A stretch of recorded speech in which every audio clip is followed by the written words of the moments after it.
All right, so we just covered how to post content. You got those ideas, but how do we make money? All right, so now let's transition to monetizing content. So there's 8 pieces I'm gonna cover here. The give to ask ratio, how to ask, scaling content, how I do it, why it's worth it, 7 lessons I've learned, and my first post. So I'll actually share the first post of content I've ever made in my entire life. So you'll see that at the end. And then benchmarks to kind of measure yourself here. All right, so same as warm outreach, I'm gonna give you those kind of stats that you can work off of. All right, so let's rock and roll. So the give ask ratio. So Gary Vaynerchuk, kind of popularized the whole concept of like jab, jab, jab, right hook. So give, ask, okay? And it works exceptionally well. And here's why it works, reciprocity. So if you give to people and you keep giving, eventually people feel indebted to you in some way and they want to give back to you. All right, and so what happens is people call it different names, goodwill, positive intent, whatever, customer surplus, but people are like, man, I really want to buy something. Hey, what do you have for sale? Hey, I want to support, right? When you start getting those messages, it means you're doing it right, all right? And if people start reaching out to you saying, hey, can you push my product? It means you're building a brand. All right, so if no one ever asks you to push their thing, it's because you don't have goodwill, and they can see that. So that's a little signal that you're doing the right thing. All right, so think about it like a bank account. You deposit, and you withdraw. That's in simple terms, and I'm gonna give you way more numbers behind this in a second. So believe it or not, the give to ask ratio, said differently, has actually been super studied by the biggest media companies in the world for a very long time. And so, because think about it from their perspective. Their goal is to make as much money as humanly possible in advertising without losing their audience, right? And so television has a certain amount of commercials. Like, why don't they run exclusively commercials? Well, because if they did, no one would watch. And then they would, in the short term, maximize their advertising, but in the long term, they'd kill their asset, which is the attention, right? On the flip side, why don't they do zero advertising? Well, they wouldn't be able to pay for their bills either. And so there is a sweet spot to how can we maximally monetize the attention while also maintaining the attention. And I'm gonna delineate that because there's also a way to keep the attention and grow it, okay? So in the stable or mature platforms like television and even Facebook now, here's the crazy thing, Facebook's 20 years old now. I wanna feel old, all right? Both of those are mature platforms. So that means the stage of the life cycle that they are in is that they are cash cow businesses. They just continue to print money and they're not really trying to like take over market share. They have a huge percentage of the market and now they're just printing money. They're profiting, right? They're reaping right now. They're not sowing. Okay? And they have studied this, and I found this incredibly interesting, I think you will too, which is on television, per 60 minutes of content, they run a 3.6 to 1 ratio of content to ads, okay? So it means they have 47 minutes of content to 13 minutes of commercials or advertisements, all right? Kind of wild. When you think of it, 13 minutes per 60, like it's pretty decent, but people are willing to watch commercials as long as they know, because, and what do? They give you a cliffhanger and then a commercial to hook you to keep watching until the commercials are over, right? Now, on Facebook, because the platform is different, it works differently, but the concept is the same. So on there, for every 5 posts, 4 of them are content, and then 1 of them is an ad. And so by doing that, they have a 4 to 1. So between 3.6 to 4, I think right in that range, and that might be because they can't divide out the minutes the way television can. To do 3.6, you can't do 3.6 posts, right? So they probably just round up to 4, and they might be growing faster than television is. Who knows? Maybe a little bit more than television does. All right, but here's a really key point I want to underline. These are not super fast growing platforms. These are platforms that are maximally monetizing the audience they already have. And so if you decide, you know what, I'm done growing, I just want to maximally monetize, then this is the ratio you follow. Between 3 and 4 to 1 in terms of the ratio. But I don't know about you, but I would rather monetize and grow. So that's what I'm going to show you. So if you want to look at what to do to grow your audience, look at what the platforms do when they're in fast growth. So TikTok recently came on the scene, recently-ish, right? Came on the scene, and what did they do compared to Facebook? They have far fewer ads or 0 ads for years. So what are they doing? They're giving, comma, giving, comma, giving. And by doing that, they create so much positivity, so much goodwill, so much value that people share it more, and then more people attracts more people to the platform, share, attract, and then it compounds. And then the thing goes huge. And so maximally monetizing doesn't mean maximally growing. And so it depends on what life cycle you're in. For me, I just want to keep growing. And so my ratio of asking the audience for something is significantly less than what these other older platforms do, okay? And so here's how I like to describe it. Give until they ask. So it's not give, ask, jab, right hook. And again, context. We're talking like that is, and again, you can't fit that into like a saying. If you said give, like it'd be very hard. All right, but I want to break this down just tactically for you, is that you want to just keep giving until people say, hey, you're great, can I pay you for something? And then you say, yes, I do accept money. And then you know that you've built goodwill, all right? And so here's how I do it. You give in public, you ask in private. This is the pro tip version, this is the advanced version. That way your reputation stays purely on giving. And so you don't even ever have to right hook in public ever. You don't have to ask ever. You just keep giving. And when that person messages you, then you can have a conversation. And then as far as, just like I said earlier, with your reputation is only, with the 99.9% of people that never do business with you, is just based on goodwill. And that continues to compound and grow at a faster rate than anything else does. All right, so here's the bottom line, is that the moment you start asking for money publicly is the moment you decide to slow down your growth. So the more patient you are, the more you will get when you finally make the ask. Now that being said, is there a ratio here where if you give 100 times and ask once and then give 100 times again, you'll keep growing? Of course, it's a ratio. It's to what extent, all right? But when I say that, I mean you veer from the maximally growing path by making any ask. Comma, and that's okay. You got to pay your bills. You have a team. You've got people. It's fine. I just show these as polar extremes, right? 100% ask, no one will pay attention to you. 100% give, everyone will pay attention to you, and it'll be hard over a long period of time to make money and feed yourself. 4 to 1-ish, which is the middle ground where you don't grow, but you do monetize as much as you can.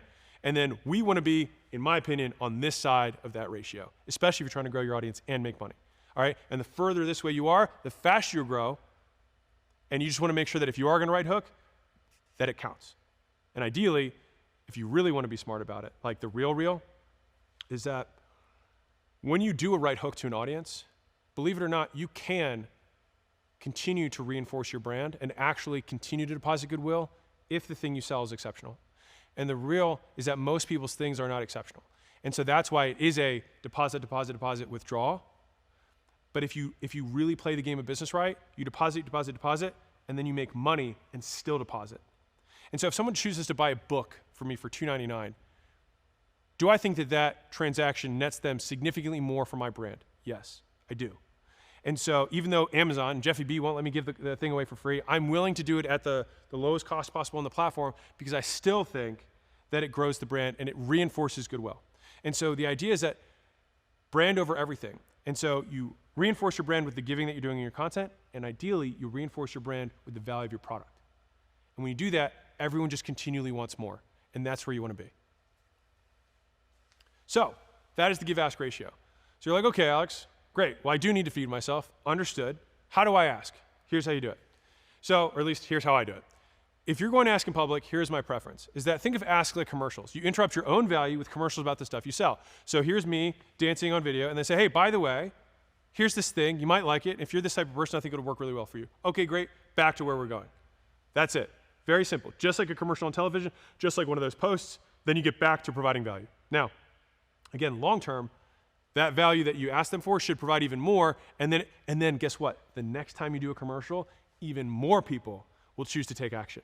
And that's where you create a reinforcing cycle and a virtual cycle of growth that compounds over time. That's why people spend so much money to get brands, because there's goodwill in the audience. All right? And so there's two ways that you can make the asks in an audience. There's integrated and intermittent. Those are fancy words, but I'll explain what they mean right now. All right, so integrated means you can advertise in every piece of content so long as you keep your give to ask ratio high. So if I have a 60-minute piece of content and I have a 30-second, hey, by the way, then that's okay because my give to ask ratio is still 59 to 1, right? I'm still far more giving per unit of time than I am asking. Now again, like I said, if the ask reinforces later, then it's okay, and that's what you want, but still at a basic term, that's what it would look like. Single piece of content unit, content unit, offer, content unit, content unit. Right? That's the idea. So the example, like I said, boom. And we're well above the 3 to 1 ratio or 4 to 1 ratio if we're doing 58.5 minutes to 1.5 minutes of asking. All right? And I want to tell you a quick story, this cautionary tale. So I don't want you to be like my friend. So I had a friend who had a podcast that blew up really quickly. He was really eager to monetize his new audience, so he just started making offers, right? Asking too frequently in the content. All right? So his podcast not only stopped growing, it actually shrank and stop being a source for him because he started making content, it blew up, it was really good value, and then he made an ask, he made a ton of money, and he was like, oh shoot, I should do more of that.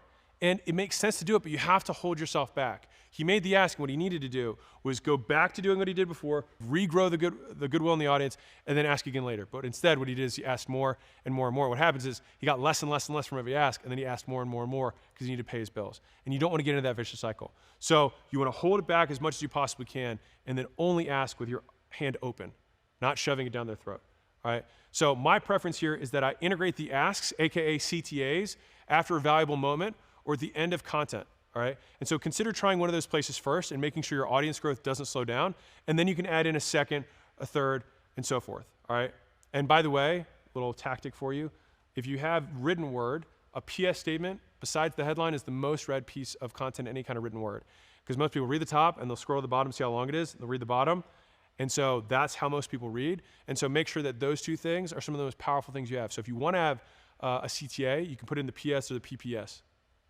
And a lot of people read it. All right, so that's how you integrate it into the pieces of content. The other way to make the ask is intermittent, okay? Fancy word, but it just means in between, okay? So better for short form content in general, because it's really tough to make like imagine if I had to keep my give to ask ratio on a 20-second short, I'd have to do a 1 second, like I'd have to talk really, really fast to make it happen, right? And so realistically what happens is you make many, many pieces of content, and then every once in a while, one of your pieces of content still formatted to hook, retain, reward, but also make an offer embedded within, okay? And so the second way you monetize it is through the intermittent asks, and that's how that works, okay? So you make good pieces, pure gives, and occasionally make an ask piece. So it might be 10 to 1, and the 11th is an ask, or it might be 50, and then the 51st is an ask, all right? But the idea there is that no one's gonna stop listening to you, because they'll be like, okay, well, that makes sense. He's gotta pay his bills, I get it. And so those are the two ways that you can make your asks within your content while keeping your brand growth at its highest potential and keeping goodwill in your audience, at least that I have found.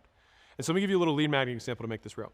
So if I just talked about a way to get more leads on a post, a video, or podcast, et cetera, I would then say, hey, I have 11 more tips that have helped me do this. Just go to my site to grab a pretty visual of them. By the way, if you're watching this on YouTube, go to my site and grab a pretty visual of them, all right? And as long as I have an audience that wants more leads, so if you want more leads, by the way, go do that, this will get some of them to engage.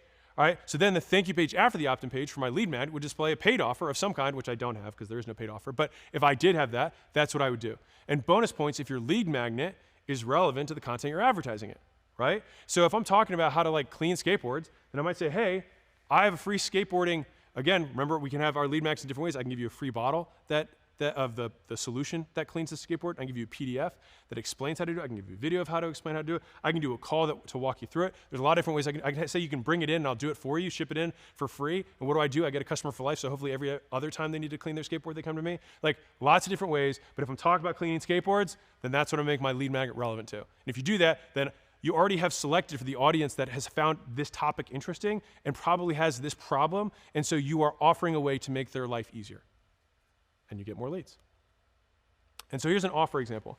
So if you were gonna just go for the jugular with your core offer and go straight to the sale, that is, again, the most direct path to money, we model our offer from the last chapter, all right? So hey, by the way, guys, if you've enjoyed my content, I'm looking for 5 people who are trying to achieve XYZ in time frame. The best part is you don't have to, effort and sacrifice.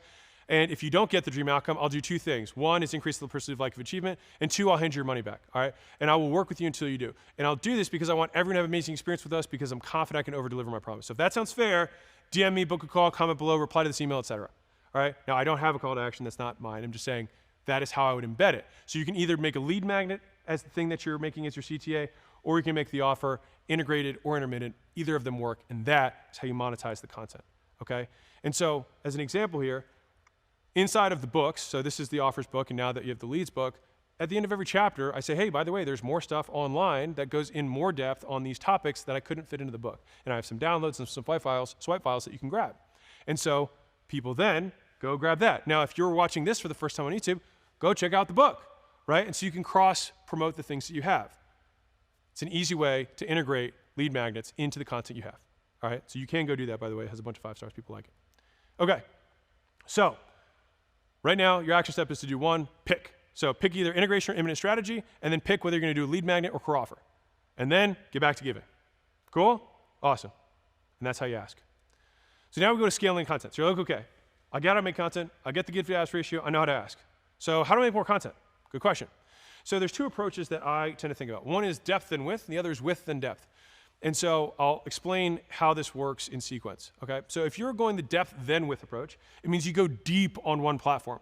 So step one would be to post content on a relevant platform. Most of you aren't even doing step one, so do that first, all right? Remember, steps, big outcome at the end. Step two is you post content regularly on that platform. So now you're not just posting once, you post again and again and again on a regular cadence. Step three is you maximize the quality and quantity of the content on that platform, all right? Short form, you can usually you can get up to 10 times a day sometimes on like Twitter, on TikTok. And again, I don't want to date myself with this. This will probably apply to most short form platforms in the future too. All right. Long form, you might have to go up maybe once a week, once every 5 days, every few days before you realize that your audience can't handle or consume as much. All right. And so there is a sweet spot there that's usually significantly less than shorts.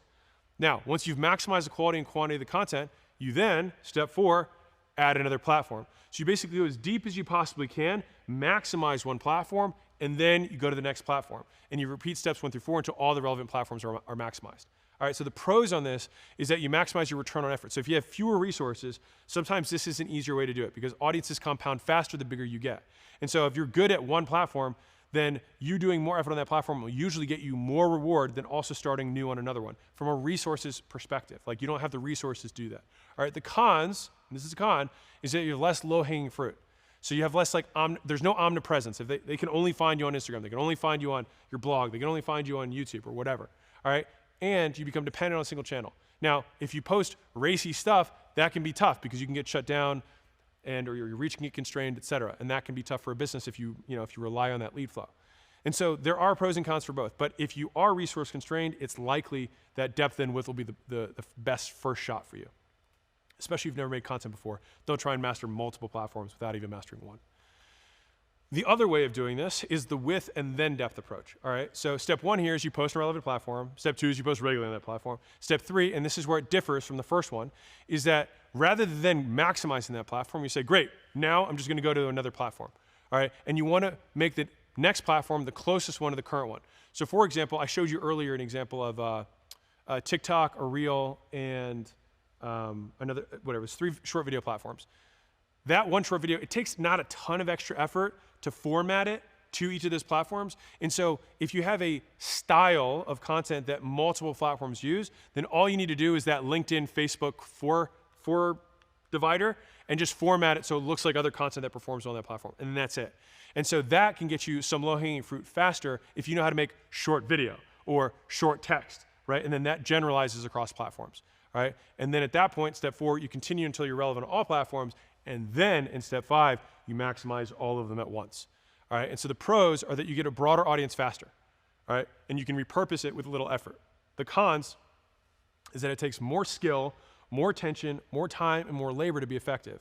And often, there's lots of bad content everywhere in the beginning. You gotta learn. There's no better way. It really just depends on you and your skill set today. So if you are starting out, I probably recommend doing the depth and width. If you are kind of like a little bit more experienced in terms of creating content, et cetera, then width and depth might be a better overall call for you, okay? So, scaling content. Now, how do I do it? So, I'm not a full-time content creator. I run businesses, but content creation is part of my responsibility. And so this is my simple process for recording. So one is that I find topics using the 5 ways that I went over in the hook section, all right, from the last long video. 2 is that I sit down twice every month and I record 30 or so short clips based on step 1. So I look at my calendar, I look at my tweets, and I say, okay, these are the interesting things, and I'll make videos on that. And on the same day, I record 2 to 4 longer videos unpacking tweets that had more stories or relevant examples, and this creates my longer form content, okay? So if that sounds really simple, it's because it is, and you just have to start, and then you can add volume over time. I have now been doing that for 2 years, and that has grown an audience of 5 or 6 million people at the time of this video, just from just that. So twice a month. So I think that most people dramatically overestimate the time it takes to make, and they dramatically underestimate what they should be talking about and making sure that the stuff's actually good. Because if you have good stuff, you can even have a very small quantity and it will spread very, very far. Like instead of thinking, how will this content perform? Just think, how do I make this good enough that they would want to share it with somebody? If you think about the prospect of the person who's consuming this and you think, how can I make this valuable enough that they're like, oh, I didn't know that, or oh, I should share this with somebody. That is what the platform will reward you for. Because think about it this way. If I own a platform, what do I want? I want to bring more people to my platform. So what would I do? I would incentivize content that people send to other people off the platform to bring people onto my platform. And so I would bet that across almost every platform, stuff that is shared is the stuff that goes most viral. And so think about it from that perspective, and you'll often make better stuff than you did if you just say, I want to make good content. I want to talk about what I want to talk about, which is good for the long term, but ideally you want to crisscross with stuff I like talking about and stuff my audience wants to hear about. So that's how I do it. Not how you have to do it, just how I do it, because I get asked all the time. So here's why it's worth it. So let me tell you a quick story. So back when I had Gym Launch, all of a sudden our paid ads weren't working as well. And we're like, that's weird. So we're at a quarterly and we got all the heads of all the departments together and we're going over like, what happened? And Layla, in her very wise fashion, after the team's debating, was like, wait, what did we stop doing 12 weeks ago that we're no longer doing now? And as we talked about it more, we were like, well, Alex stopped making gym-specific content. I started going general. And I was like, well, I don't know if that's the thing. I don't know if that's the reason the ad stopped performing. Let's find out. And so then I surveyed my customers, my existing customers, and I found out from the survey that 78% of our customers had consumed at least 2 pieces of long-form content prior to buying. And this was a massive breakthrough aha for me when I realized, shit, this whole time I had been attributing the success of my advertising to the paid advertising when it was really the content and goodwill that I was delivering in the long form stuff that the ads were only squeezing or right hooking that audience for. So think about it this way. If I only gave to my audience in my content and then I ran ads to my audience back to then scoop up the people who wanted to raise their hands at that time because they'd consumed enough content, that is how the dynamic worked. But I didn't know that, and that's why I'm sharing the story with you. When you make content, it makes everything else work better. Same way if you do cold, warm outreach. If people see your thing and they click over to your profile and they see a bunch of valuable stuff, they're way more likely to respond to your thing or even believe you when you make an offer for money later. Because shoot, you've actually already provided value to them and you didn't even know it. And that stuff continues to provide value to everyone who watches it forever, which is great. So let me give you 7 lessons that have served me well. Number 1, for making content. If you're starting out, switching from how to how I is one of the easiest ways to kind of take your ego out of it, right? It's not saying like, here's how you should. It's like, no, here's how I did it, right? Like, here's how I make content. And people ask me all the time, this is why I made this course, all right? So this is how I make it. I make my oatmeal this way, not you should make your oatmeal this way. How I built my 7-figure agency versus how to build a 7-figure agency. And my favorite way to generate leads for my business versus this is the best way to generate leads for a business. See the difference? It's subtle, but one of them is like, oh, he's just sharing his favorite ways. What's wrong with that? My 3 favorite ways to retain people, list step stories. Is it the best ways? I don't know. They're my favorite. And so it's different, right? And so it hits different. And I think people are far more receptive to it because they're not trying to disprove you. They can just listen because you're not trying to claim anything. Number 2 is that we need to be reminded more than we need to be taught. And so your audience doesn't listen to 100% of your stuff 100% of the time, right? 1 in 6 people in my audience, because I did a survey, didn't know I had a book, despite posting about it literally daily for 2 years. 1 out of 6 were like, oh, I didn't know you had a book. I was like, my God, where have you been? You know what I mean? And so there's the story of Ford, Henry Ford, or one of the Fords in the family. And he was walking through his headquarters. And he walked past the marketing department every day. And he kept seeing this ad, right, that they were working on and all this stuff. And he kept seeing this finished product. And 3 months in, he was like, hey, John, he's like, when are we going to switch the ads up? He's like, I'm tired of seeing this ad. And he's like, Henry, we haven't even launched it yet. And so the moral of the story is that like we usually get sick of our content way before our audience even knows your name. All right, and so you have to repeat yourself significantly more, way more, for years than you ever think. Like, well, I made 1 post about it. They know. 1% of your audience knows, right? And so don't be afraid of repeating yourself. People need to be reminded more than need to be taught. I mean, shoot, a lot of the people you probably listen, myself too, sometimes listen to the same people because they have the same message because I want to be reminded to be kinder, be more patient, be harder working, whatever it is, whatever that trait is. And so if I were that content creator who talks about patience, then I might talk about patience all the time. Why? Because today I need to consume that just like I did yesterday because I want to be reminded. And so you might be bored of it, but your audience might still want it. Number 3, puddles, ponds, lakes, and oceans. So in the beginning, in my opinion, narrowing the scope of your content will help you win against a smaller market.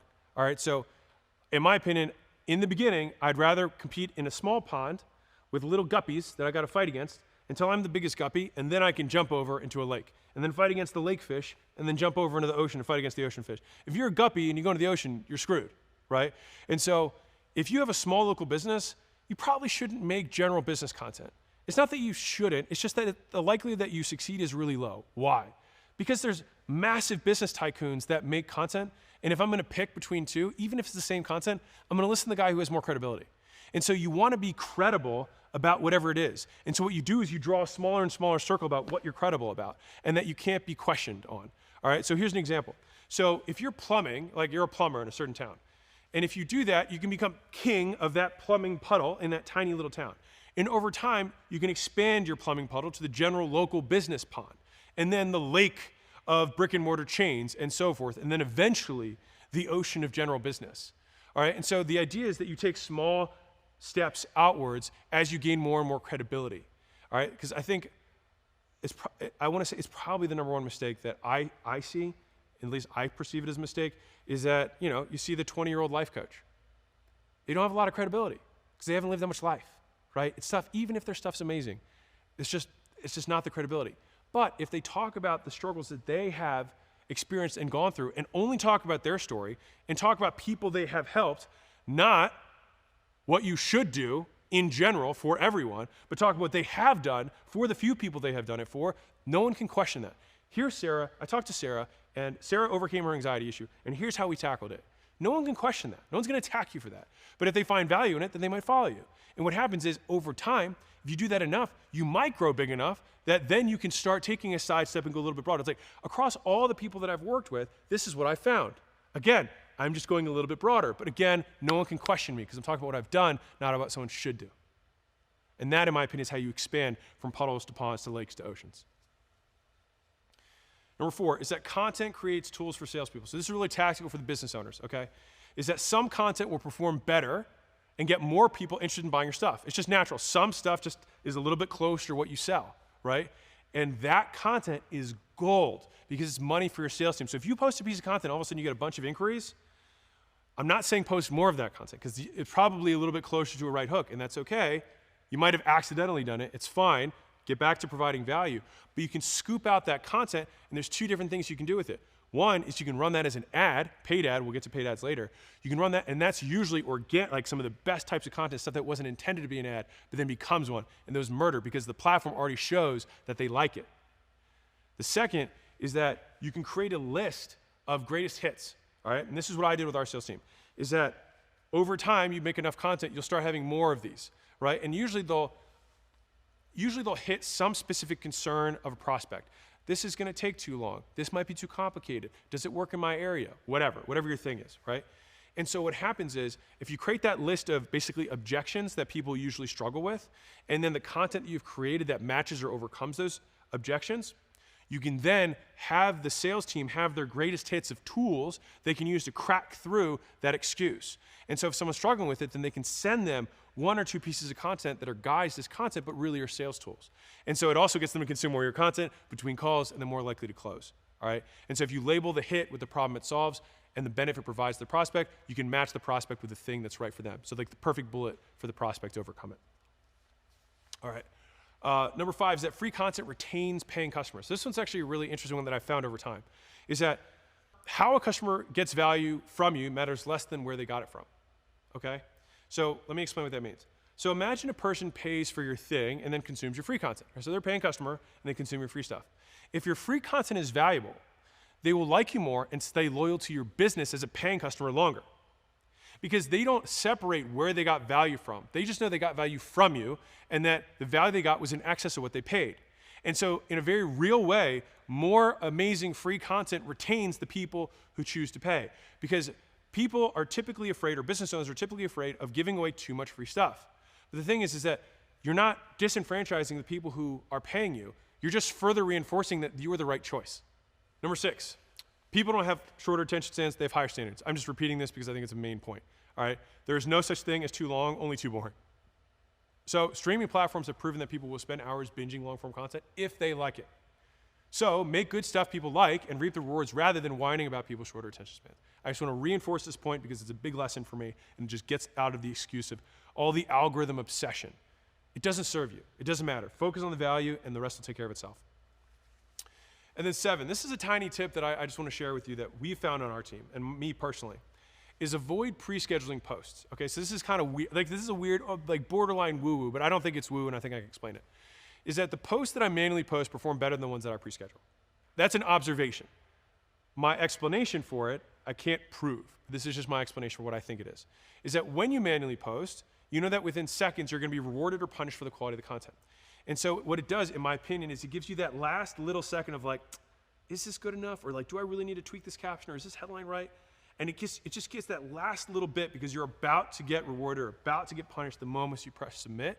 And when you're planning out a month of content, you don't have that immediate feedback that's going to happen. That's just a little tip that I've found, is that our manual posts record better. So even if we prepare stuff ahead of time, we still manually post it because it gives it that one last look before it goes live, and we found that works better for us.